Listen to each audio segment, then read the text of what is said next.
From Wish TV and the All Indiana Podcast Network, this is the News 8 Daily 8 Podcast, a Wish TV News 8 update. Hi, this is Hannah Mordo, and this is your News 8 Daily for Thursday, November 14th. It's a splashy start to the day, and don't expect things to dry up too much. We're going to have the chance for some spotty to scattered showers throughout the day. It's just going to be a dreary, not freezing or anything like that, but a dreary day ahead. Breaking news, the NFL Scouting Combine is set to stay here in Indianapolis through 2026. News 8's Anthony Calhoun reports the NFL and the city have agreed to a one-year extension for the event. The Combine brings in prospects for workouts and interviews with the NFL teams. Indianapolis has hosted the Combine since 1987, but the league has taken bids from other cities in recent years. The NFL announced earlier this year that the Combine would stay here in Indianapolis through next year, and now it appears that we'll be back at least 1 year beyond that. The NFL and the city have not commented on the situation yet. We will have more information as we get it on Wish TV and wishtv.com. Your statewide news network covers Lake County, where the sheriff says a person is dead after an undercover operation led to a machete attack on an officer and a police shooting. It happened yesterday afternoon on Maryland Street and East 34th Avenue when Gary police say they were investigating a surge in robberies linked to social media marketplace sales. Police say an undercover officer approached the suspect to make an exchange when the suspect attacked the officer with a machete. Investigators say another officer then fired and hit the suspect, who later died at a hospital. The officer who was attacked with a knife is injured, but police say he is stable. Sentencing is set for this morning for a Marine who caused a crash that killed a local kindergarten teacher and her husband. Lawrence police say in the summer of 2022, Jamie Heredia was going 78 in a 40-mile-an-hour zone when he collided with Ashley and Grant Lansdale on 56th Street. Court records show that he pleaded guilty to reckless homicide, which could bring up to 8 years in prison. Sentencing is set for 9 this morning. Republicans will soon control the White House and both chambers of Congress. Yesterday, Republicans clinched House seats in Arizona and California to give the GOP the 218 seats needed to continue to hold a narrow majority. Right now, Democrats are projected to win 208 seats, with 9 races still yet to be called. Senate Republicans have elected South Dakota's John Thune to be the next majority leader. Thune will replace Mitch McConnell. He has said that he would work closely with President-elect Trump, but it appears Thune was not Trump's preferred pick. Those close to Trump pushed for Florida's Senator Rick Scott. Thune has served and been the second highest-ranking Senate Republican, the whip, since 2019. An economics professor from IU says the election will have virtually no impact on gas prices. They are down from this same time last year as holiday travel and the season of it gets closer. AAA says the average price of gas in Indiana is $3.05. That's 31 cents cheaper than last year. The IU professor says those prices could jump as we get closer to the holidays. It will probably pick up a little around Thanksgiving and around Christmas as people do take those out-of-town trips. That extra demand does lead to higher prices. In Colts watch, Anthony Richardson returns this week as the Colts starting quarterback. It's a reversal for head coach Shane Steichen. He initially said Joe Flacco would start even after back-to-back losses. But yesterday, Steichen said Richardson would start against the Jets on Sunday, and he'll be the starter for the rest of the season. Richardson says he's ready. Just sitting on the sideline, it just allowed me just to, just look and see the certain things I could, correct about myself. I'm glad that Shane felt like I'm the guy again once again. So, like I said, I'm just forever grateful and I'm just thankful. Richardson will try to bounce back from posting the NFL's worst quarterback rating during his first 6 starts of the season. The Pacers have dropped back below 500 after a frustrating night in Orlando. Strong first quarter for Indiana, which included a career milestone. Rookie Johnny Furphy scored his first NBA points. Pacers led most of the first 3 quarters, but fell apart down the stretch. 94-90 was the final score on that road loss. Pacers come back home Friday to host the Heat on a brand new floor. It will be the debut game for the team's NBA Cup court. You'll only see it during games that are part of the in-season tournament. Pacers posted a time-lapse video of the installation. It's pretty neat. Court has a familiar blue and gold color scheme, a giant boom baby in lighter colors stretching across almost the entire floor. Caitlin Clark shows that she's human, at least on the golf course. There's video out there this morning that shows one of her tee shots going right into the crowd. Luckily, no one was hurt. It was at the Annika Pro-Am in Florida yesterday. The round wasn't all bad for Clark. She did have some good shots, too, a pretty far up 15-foot putt as well. Unfortunately, though, this one tee shot is getting the most attention today, and Clark said after the round, golf is hard.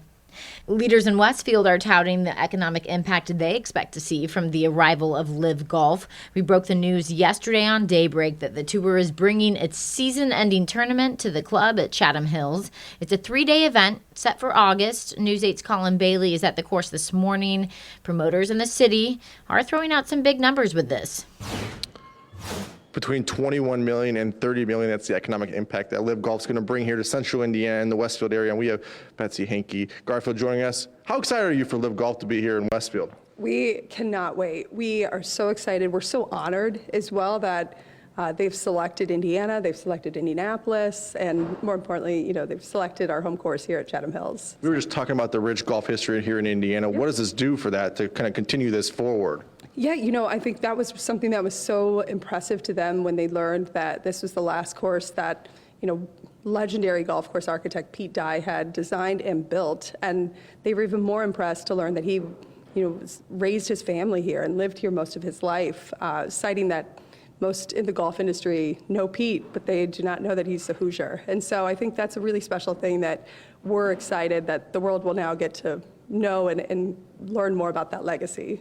So LIV Golf is obviously a newer league. You've experienced a LIV Golf tournament. People are very familiar with the PGA. What sticks out, though, at those LIV Golf tournaments? Yeah. Well, one major thing is that it's a shotgun approach, and it's team format golf, which, if people are familiar with team events like Ryder Cup and things like that, this will actually be one of the final events before the Ryder Cup at Bethpage in September of 25. So it'll be exciting. There's a lot of energy because everyone is at the driving range, an hour and a half before the tee time. And so you have all of these added experiences where you're kind of not waiting all throughout the day. So it allows it to be a lot more fun with bringing family, bringing kids, bringing people who maybe haven't really watched golf. They also have a pretty substantial fan village, different experiences. And in Nashville, they had a concert with Dan and Shay on Saturday night. They look to do something similar. And having a concert here right after they finish playing golf, fun, casual summer. So, but it's competitive. It's some incredible golf to watch and just a really great experience. Kicks off August 15th. That's when the first tee will be here. For now, at Chatham Hills, I'm Colin Bailey for Wish TV, wishtv.com, or follow us on Facebook for updates. High school bands from across the country are in downtown Indianapolis. The Bands of America Grand National Championship started this morning at Lucas Oil Stadium. News 8's Hernan Gutierrez went there and has the story of one Indiana school's special trip to the competition. Yeah, so there's 113 bands taking the field this year at Bands of America. They're from about 20 states across the country. One of them among the record number of entries is from Shaw Memorial High School in Madison, Indiana. That's right along Jefferson County near the state line with Kentucky. This is their third year coming to Grand Nationals. Now, they aren't a big band. Shaw Memorial marches 43 students. Band director Bill Gordon tells me while they don't expect to win the whole thing, they do expect to be competitive among the small schools in Class A. The band fundraises about $30,000 a year to travel. They march from mid-July to November. Grand Nationals serves as a way for the band to wrap up their season. The school doesn't have a football team, so Gordon says competitions like these are a big deal for the students. We're just looking forward to seeing all the big bands that they get to see. That's another thing they really like about this trip is that all the giant bands that we get to witness, and it's just gives us something to shoot for, even though we're so small. This year, the Shaw Memorial Band is performing a show called The Arena. It's a gladiator-themed show. They take the field on Friday afternoon at 2:45. Coming up later on Daybreak, we'll hear from Music for All. They're the organization that puts on the Bands of America competitions. Tickets are still available to all 4 days, and bands are already taking the field this morning. Reporting from Lucas Oil Stadium, I'm Hernan Gutierrez for WishTV, WishTV.com, or follow us on Facebook for updates. The Moselle Sanders Foundation is bringing back its benefit concert. It's this Saturday with the goal of raising money so the foundation can feed the hungry on Thanksgiving. News 8's Malia Van Ostrin talked to the concert's music director. With just days until the Moselle Sanders second annual benefit concert, music director Elder Ryan Hawley Jr. is fine-tuning every detail to ensure that the event is more than just a performance. He sees it as a way to bring hope and unity to Indianapolis. It's been 30 years plus since there's been a musical in honor of the Moselle Sanders Foundation, and so we decided to name it the Moselle Sanders Songs of Thankfulness. It goes along with the season, Thanksgiving. Proceeds from the concert will go towards the Moselle Sanders Foundation mission to provide 10,000 hot meals to families facing food insecurity on Thanksgiving. Holly hopes that everyone who has been impacted by Moselle Sanders and the foundation donates to the cause. Come and donate and donate and donate so that we might be able to raise at least, at the minimum, $10,000, $12,000 easy. Holly says the songs performed will focus on thankfulness. Songs that were sang when Pastor Moselle Sanders was alive. He and the late Reverend Roosevelt James Sanders pastored here as well. For Holly, the concert is a reminder of the strength of the community and the difference that can be made when people work together. I hope that they gain that there is still hope and that we all come together for a purpose. The benefit concert will be held at Mount Vernon Missionary Baptist Church at 7 p.m. on Saturday. In Indianapolis, I'm Malia Van Ostrand, WishTV, WishTV.com, or follow us on Facebook for updates. And Wish TV is proud to once again team up with the Moselle Sanders Foundation for that annual Thanksgiving dinner. You can help too. You can text Moselle to 53555. A donation of $20 helps feed a family of 4. This has been your News 8 Daily from Wish TV. I'm Hannah Mordeau. Watch us on WishTV.com and follow us on Facebook for updates.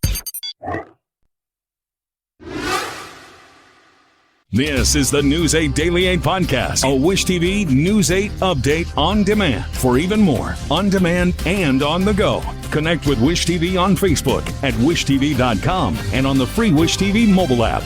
Thank you for listening, and be sure to like, subscribe, and follow this podcast for updates every weekday morning on the All Indiana Podcast Network and wherever you get your podcast.